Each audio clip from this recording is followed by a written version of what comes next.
What's up, everybody? Thanks as always for supporting the show. It would mean a lot to me if you would take a second to scroll down and hit that subscribe button to the Hoops Tonight YouTube channel, and then follow me on social media on TikTok, Instagram, and Twitter so you guys don't miss any of our content over the course of this season. All right, let's talk some basketball. I talked about this on the Herd today. If you look at the history of the NBA, teams have been very even. Those Utah-Chicago series, very even. What was the difference? Michael hitting key shots. Spurs dynasty was largely Duncan hitting key shots. Shaq and Kobe beat the Blazers in Game 7 on a series of great shots late. Lakers, I would argue, were outplayed for much of that series, trailed in several games. So if you look at the history of the NBA, the best player wins. It's not always the best bench. Denver's bench is average. It's not always the best support system. Michael Porter in the finals, he's been such a hit and miss, up and down player. Jokic just makes big baskets late. And so I don't think the Lakers are worse than Denver and Boston for any other reason than the best player on the floor. So Boston, I'm going to transition to them in a second. I still have my misgivings about Boston because I don't love their best player as much as I love Denver's or the Lakers or Milwaukee's. But I tend to think the Lakers are the third best team because Jokic is the world's best player. And I do think that a Celtics starting five is really, really good and usually good at home. So let's pivot to the East Coast. We'll come back west because I'm starting to fall in love with the Clippers, and that sentence I've never uttered in my life. But I want to go first. Let's go to Boston. So listen, I know their starting five is great. I don't love Mazzulla. I think he's a little over his skis at times in big games against Spoelstra, in big games against Malone. I wouldn't trust him in a big series. I think he gives away a game in a series. They don't have a bench. I do really like their starting five. I think Porzingis is just a unique body. He's just hard to match up with. He forces you to pay attention to their fourth best player, and he's a weird body type. But I see this is that we're trying to convince ourselves to what Tatum is. I know exactly what Porzingis is. Not a great leader, not always healthy, but a very effective scorer and a unique body type. Jrue Holiday, elite scorer, B-level scorer, elite defender, B-level scorer. Jaylen Brown, great athlete, better every year, a little bit of a star ceiling, but an excellent player. With Tatum, it's different. I think people think, listen, next year he's Kobe. And this year and I'm like, no, he's never going to be that. That's not his personality. He is an A player, a top 8 guy in the league. But he doesn't have a little bit of that kind of get me the ball. I'm going to be selfish for 6 minutes. It's not in him. It's why he's a terrific team player. But I think we keep waiting for the next level of Tatum. And I'm like, he's a two-way player. Excellent. Love him. Team guy. But this is what he is. There will be games 6s and 7s when he's on the floor with a LeBron or Steph, and you're like, he's the second best player on the floor. He's just not that player.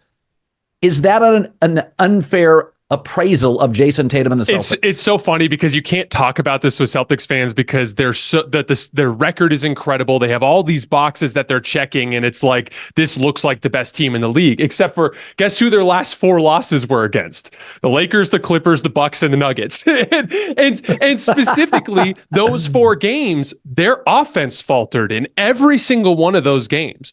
And the bizarre thing with this Celtics team is they have attached their fate to variance.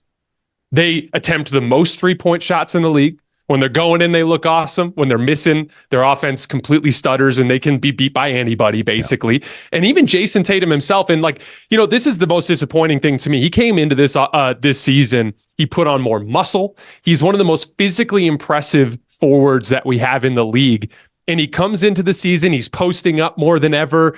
And then somewhere after 20 games or so, he stopped posting up as much and he went all in on this stupid pull-up jump shot, which has now become a half of his shot diet. This is a crazy stat for you, Colin. There are 9 players in the NBA that have attempted at least 400 pull-up jump shots this year, okay? Trae Young, a small guard. Shai Gilgeous-Alexander, a finesse guard. Jalen Brunson, a smaller power guard. Steph Curry, a smaller guard. Devin Booker, a decent-sized 2 guard, but who's not a great athlete. Donovan Mitchell, good athlete, but he's small. Luka Doncic, a forward who is more ground bound and doesn't have elite athleticism, and then Anthony Edwards and Jayson Tatum. So all these other guys, they do it because they have to. That's how they're in the NBA. And not to mention, all of those guys, Trey, SGA, Jalen, Steph, Devin Booker, Donovan Mitchell, Luka Doncic, they're all great at that shot. They get more than a point per pull-up jump shot that they take. The problem is Jayson Tatum, and by the way, Anthony Edwards has to be lumped in here because he's the same type of guy, disgustingly good athlete, just a ridiculous athlete who bails the defense out by taking these long pull-up jump shots. And Jayson Tatum, about a half of his shot diet is a shot that is worth less than a point, which is his pull-up jumper. For years now, he's never been able to make it at a high enough clip, yet he is attaching his destiny to it. And it's discouraging because, again, he is 6'9", ripped, freak athlete, can bully people to the basket, do all of this stuff, and he's bailing the defense out more often than not. And it's so funny. It used to be like a Tatum's young, he's figuring it out. Tatum's young, he's figuring out. He's going to be 26 in this playoff run.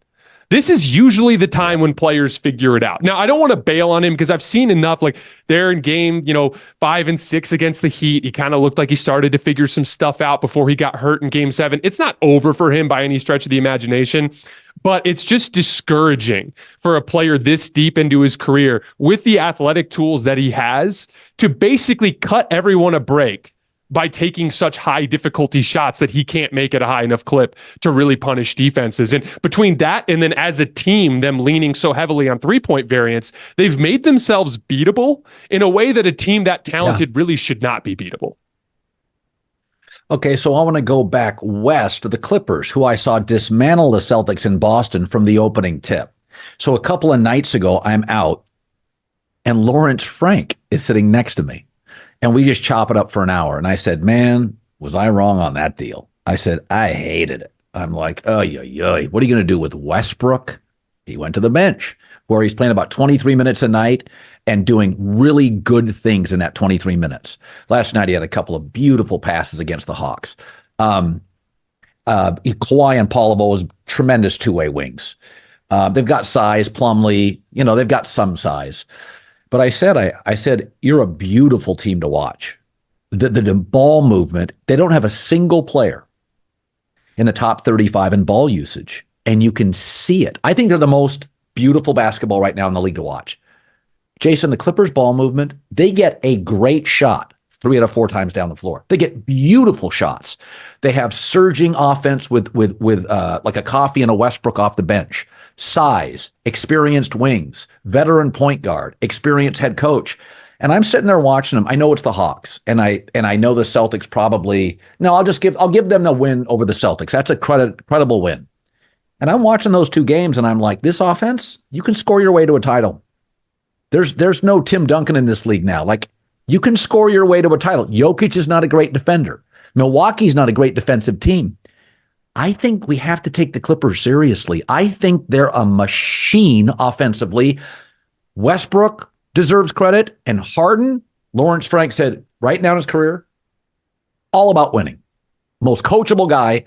So your takeaway on what you're watching with him? I think with James Harden, we overestimated, going into that deal, how much like his playoff shortcomings really play a role in the regular season, which is they don't. Like James Harden is still, even last year in Philly, one of the best regular season offensive engines that you can have in the league.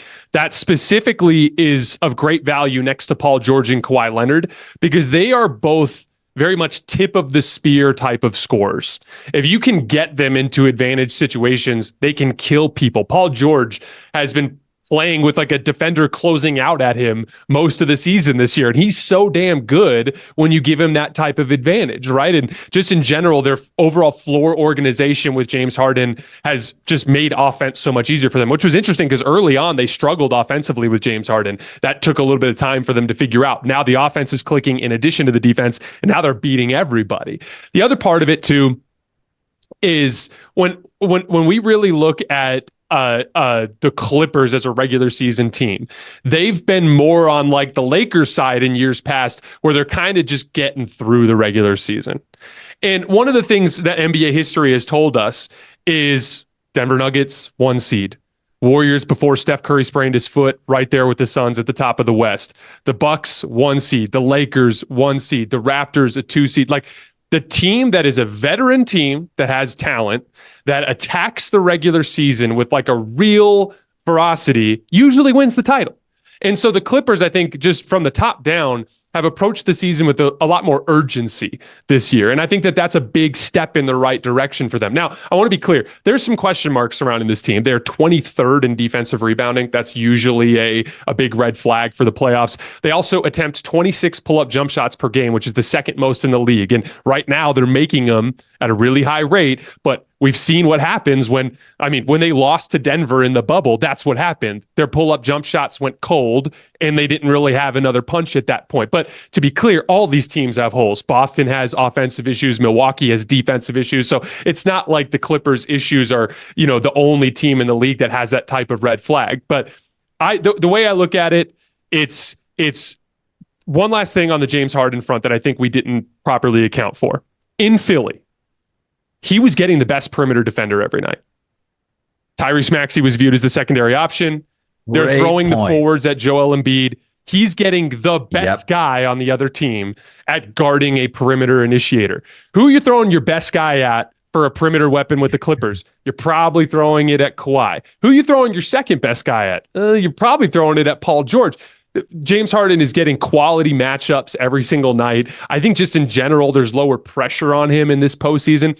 If you actually look back, last season, they were below 500 in the regular season and in the playoffs when James Harden shot below 40%. They did not have that margin for error in Philly for James to have a bad night. With the Clippers this year, they're well above 500 when James Harden shoots below 40%. There's margin for error. James can go off the reservation and they just keep trucking right along. And so I think they just kind of increased their margin for error. They improved their regular season offensive organization. But once again, it will come down to Kawhi and Paul George knocking down pull-up jump shots when they get into the postseason.